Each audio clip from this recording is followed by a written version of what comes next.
저는 보수적인 미국인입니다. 솔직히 말해 한국이란 나라를 좋게 본 적이 없습니다. 미국이 방위비를 내고 군대를 보내도 돌아오는 건 없다고 생각했죠. 수출만 하고 우리 물건은 사주지도 않는 나라. 그런데 제 사랑하는 언니가 그런 나라의 남자와 결혼하겠다고 했습니다. 저는 그 결혼을 막아야 한다고 생각했습니다. 저는 미국 중부 아이오와 출신이에요. 32살이고 유나이티드 항공사에서 승무원으로 일하고 있습니다. 어릴 때부터 아버지께서 자주 말씀하셨어요. 미국이 세계를 지켜주고 있다고, 특히 아시아 나라들은. 우리 도움 없이는 아무것도 할 수 없다고 말이죠. 그런 환경에서 자란 저에게 한국은 그저 미국에 의존하는 작은 나라였습니다. 언니 탈리아는 저보다 5살 많아요. 어렸을 때부터 저를 정말 아껴주셨는데 부모님이 일찍 돌아가신 후로는 더욱 그랬습니다. 언니가 없었다면 저는 지금의 제가 될 수 없었을 거예요. 그런 언니가 갑자기 한국 남자를 만나고 있다고 했을 때 저는 당황했습니다. 왜 하필 한국 남자일까 하는 생각이 들었어요. 언니는 시카고에서 간호사로 일하고 있는데 그곳 병원에서 만난 한국인 의사와 사귀고 있다고 했습니다. 이름은 준수라고 하더군요. 처음 들었을 때부터 마음에 들지 않았어요. 언니같이 훌륭한 사람이 왜 굳이 한국 남자와 사귀어야 하는지 이해할 수 없었습니다. 미국에 좋은 남자들이 얼마나 많은데 말이죠. 저는 언니에게 여러 번 말했어요. 한국이라는 나라에 대해 다시 생각해보라고. 그 사람과의 미래를 신중하게 판단하라고 말입니다. 하지만 언니는 제 말을 듣지 않았어요. 오히려 저에게 편견을 갖지 말라고 하시더라고요. 그때마다 저는 답답했습니다. 언니의 행복을 위해서라도 그 남자와의 관계를 반대해야 한다고 생각했거든요. 추수감사절이 다가오고 있었어요. 언니가 전화를 걸어와서 준수를 집에 데려오고 싶다고 했습니다. 저는 내심 반갑지 않았지만 언니의 부탁을 거절할 수는 없었어요. 그래도 이번 기회에 그 사람이 어떤 사람인지 직접 확인해 볼 수 있겠다는 생각이 들었습니다. 추수감사절 당일 언니와 함께 준수가 우리 집에 도착했어요. 문을 열고 나서 첫 인상을 받는 순간 저는 실망감을 감출 수 없었습니다. 생각했던 것보다 훨씬 체구가 작았고 목소리도 조용했어요. 언니를 보호할 수 있을 만큼 든든해 보이지 않았습니다. 악수를 나눌 때도 힘이 없어 보였고 눈을 제대로 마주치지도 않더라고요. 준수는 언니에게 꽃다발을 건네주면서 조용히 인사했어요.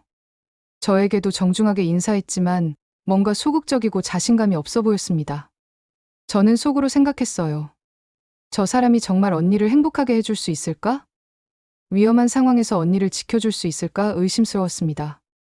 저녁 식사 시간이 되었는데 준수는 거의 말을 하지 않았어요. 언니가 질문을 해야 그제서야 간단하게 대답하는 정도였습니다. 저는 더욱 답답해졌어요.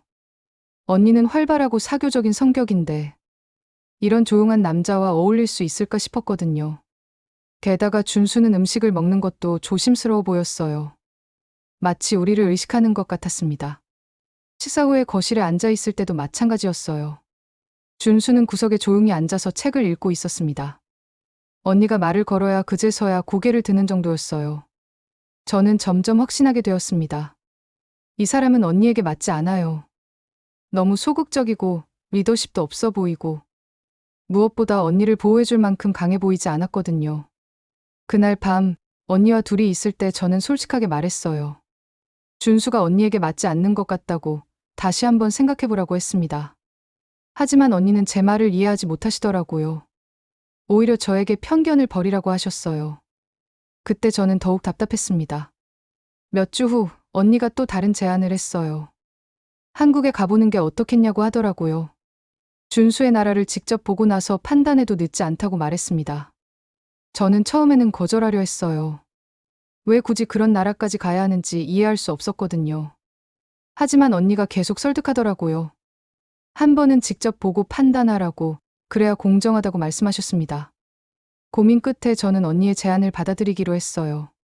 사실 이번 기회에 한국이 정말 별 볼 일 없는 나라라는 걸 언니에게 확실히 보여주고 싶었습니다. 그래야 언니도 제 말이 맞다는 걸 깨달을 거라고 생각했거든요. 마침 회사에서 인천 노선 승무원을 모집하고 있어서 저는 그 일정에 맞춰 근무 스케줄을 조정했어요. 출발하는 날 공항에서 언니와 준수를 만났습니다. 저는 승무원 유니폼을 입고 있었고 둘은 승객석에 앉게 되어 있었어요. 준수는 여전히 조용했습니다. 인사를 나눌 때도 그저 고개만 끄덕이더라고요. 저는 속으로 생각했어요.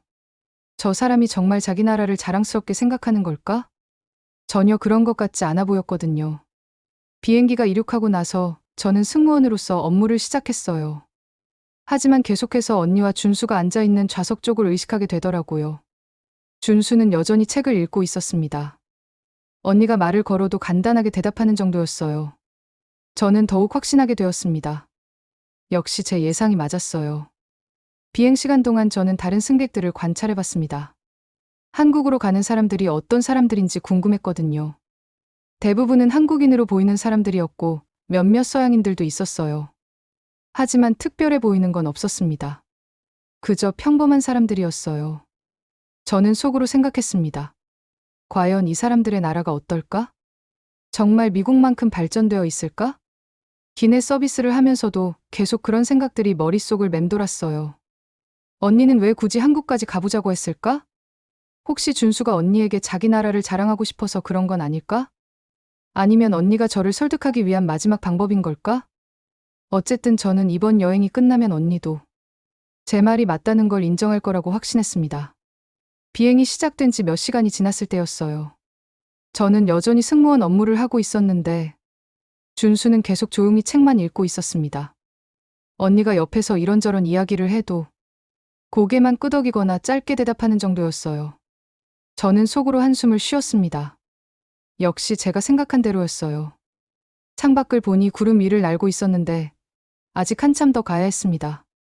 저는 다른 승객들에게 음료 서비스를 하면서도 계속 준수를 관찰했어요. 정말 말이 없는 사람이더라고요. 언니와 같이 있을 때도 그렇게 조용한데 결혼하면 어떻게 될까 싶었습니다. 언니는 대화를 좋아하는 사람인데 말이에요. 저는 점점 확신하게 되었어요. 준수는 너무 소극적이고 내성적입니다. 언니처럼 활발하고 사교적인 사람과는 맞지 않아요. 게다가 리더십도 없어 보이고 위기 상황에서 언니를 보호할 수 있을지도 의문이었습니다. 체구도 작고 목소리도 작으니까요. 기내에서 식사 시간이 되었을 때도 마찬가지였어요. 준수는 조용히 식사를 하면서 언니와 간단한 대화만 나누었습니다.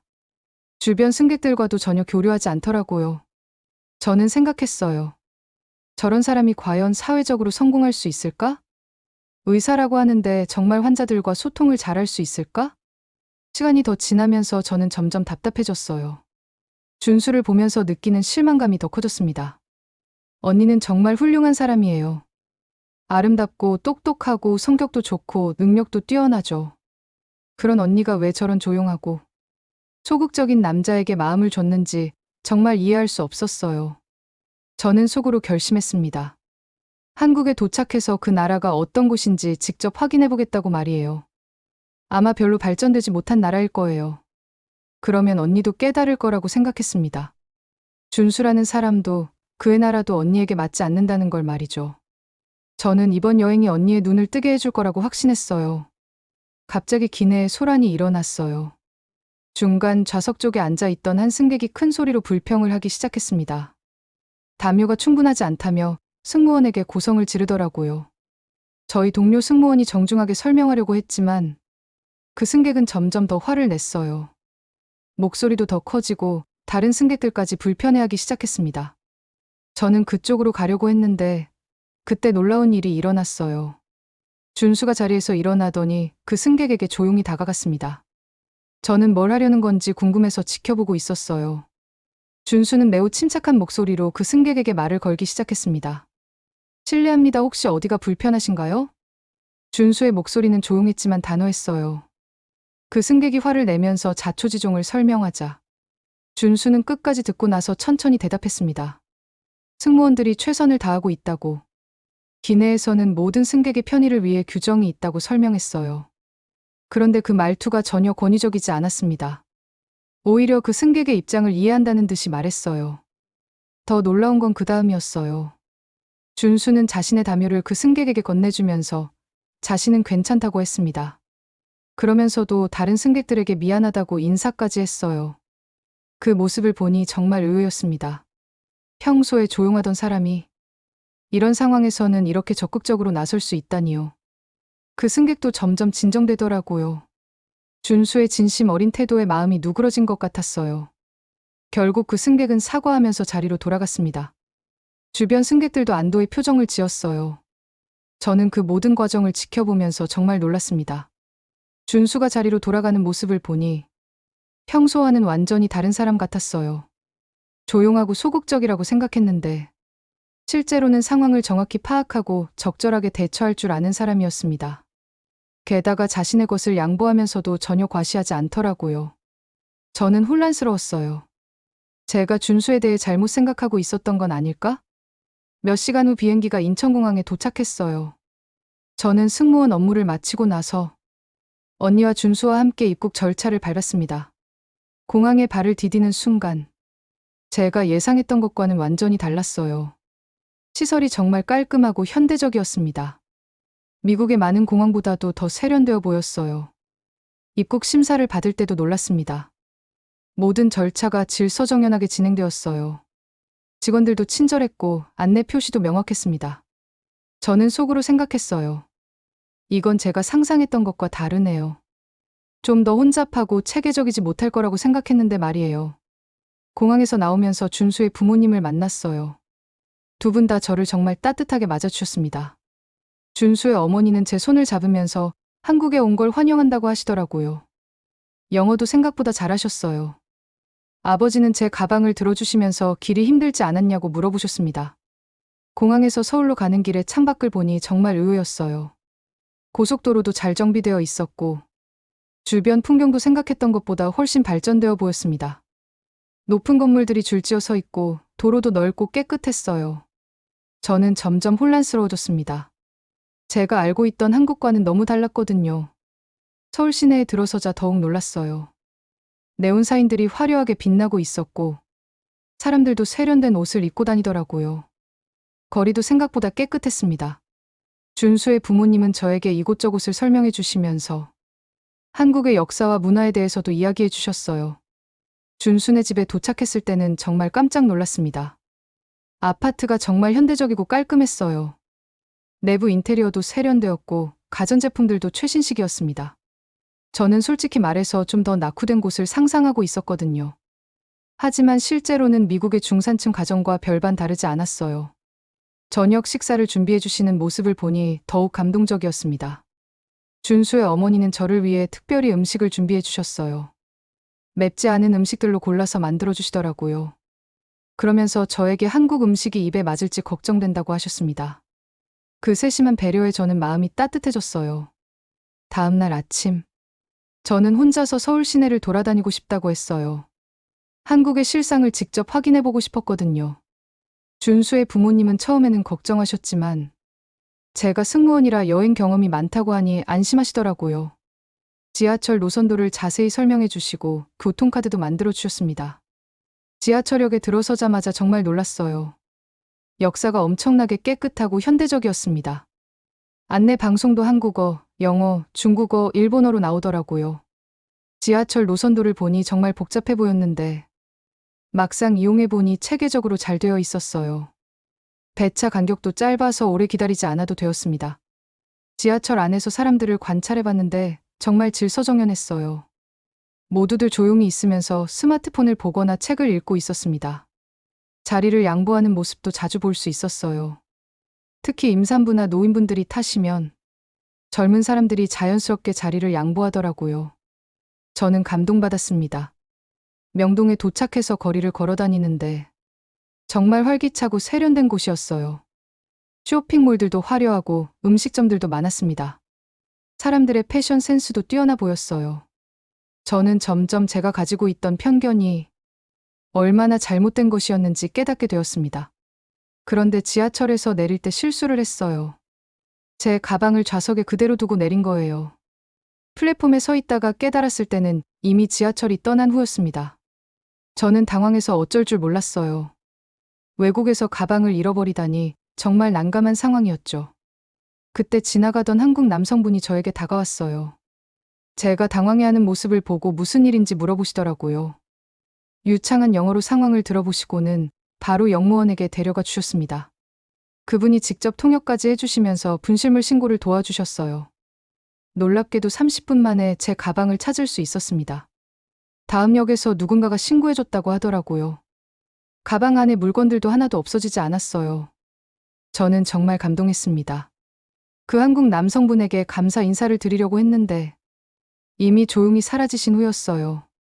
그 후 카페에 앉아서 주변을 관찰해봤는데 또 다른 놀라운 광경을 목격했습니다. 사람들이 자리를 잠깐 비울 때 가방이나 스마트폰, 태블릿을 그대로 두고 가더라고요. 아무도 그런 물건들을 건드리지 않았어요. 저는 이런 치안 수준을 본 적이 없었습니다. 이런 나라에서라면 언니도 정말 안전하게 살 수 있겠다는 생각이 들었어요. 저녁에 준수네 집으로 돌아와서 저는 하루 종일 경험한 일들을 곱씹어 보았습니다. 제가 가지고 있던 한국에 대한 모든 편견이 완전히 잘못되었다는 걸 깨달았어요. 이 나라는 제가 생각했던 것보다 훨씬 발전되어 있었고 사람들도 친절하고 질서의식이 높았습니다. 무엇보다 안전한 나라였어요. 준수의 부모님과 함께 저녁을 먹으면서 두 분이 저에게 정말 따뜻하게 대해주시는 모습에 또 한 번 감동받았습니다. 아버지는 제게 이제 우리 가족이 됐으니까 걱정하지 말라고 하시더라고요. 어머니는 언니를 정말 좋아하신다면서 둘이 행복하게 잘 살 수 있도록 도와주겠다고 약속해 주셨어요. 그날 밤 언니와 둘이 있을 때 저는 마침내 고백했습니다. 언니, 저 한국을 정말 잘못 봤어요. 이 나라는 작은 나라가 아니라 마음과 삶이 큰 나라였어요. 언니는 제 말을 듣고 미소를 지으시더라고요. 그러면서 처음부터 저를 다그치지 않고 직접 보고 판단하라고 하신 이유를 알겠다고 하셨습니다. 준수에 대한 제 생각도 완전히 바뀌었어요. 조용하고 소극적이라고 생각했는데 실제로는 신중하고 배려 깊은 사람이었습니다. 위기 상황에서 보여준 그의 모습은 정말 인상적이었어요. 말은 적지만 행동으로 보여주는 사람이었던 거죠. 언니 같은 훌륭한 사람이 왜 준수를 선택했는지 이제 이해할 수 있었습니다. 며칠 후 미국으로 돌아가는 비행기에서 저는 완전히 다른 마음이었어요. 한국을 떠나면서 아쉬운 마음까지 들었습니다. 그동안 제가 얼마나 편견에 사로잡혀 있었는지, 그리고 그 편견이 얼마나 잘못된 것이었는지 깨달았어요. 한국은 정말 멋진 나라였고, 준수는 언니에게 정말 잘 맞는 좋은 사람이었습니다. 미국에 돌아온 후, 저는 한국어 공부를 시작했어요. 다음에 한국에 갈 때는 준수의 부모님과 한국어로 대화하고 싶었거든요. 회사에서도 인천 노선을 자발적으로 신청했습니다. 이제는 한국에 가는 게 정말 기대되었어요. 언니와 준수의 결혼식도 정말 아름다웠어요. 두 사람이 얼마나 서로를 사랑하는지 모든 사람이 느낄 수 있었습니다. 저는 진심으로 축복해드렸어요. 준수의 부모님도 미국까지 오셔서 함께 축하해 주셨고, 저희 가족이 된 것을 정말 기뻐하셨습니다. 지금 생각해보면 편견이라는 건 정말 무서운 것 같아요. 저는 한 번도 한국을 제대로 알려고 노력하지 않으면서 나쁘게만 생각했거든요. 하지만 편견을 버리고 직접 보고 경험하니 그 나라의 따뜻한 빛과 편안함이 보였습니다. 이제 저는 자신 있게 말할 수 있어요. 한국은 정말 멋진 나라이고 언니는 정말 좋은 선택을 했다고 말이죠.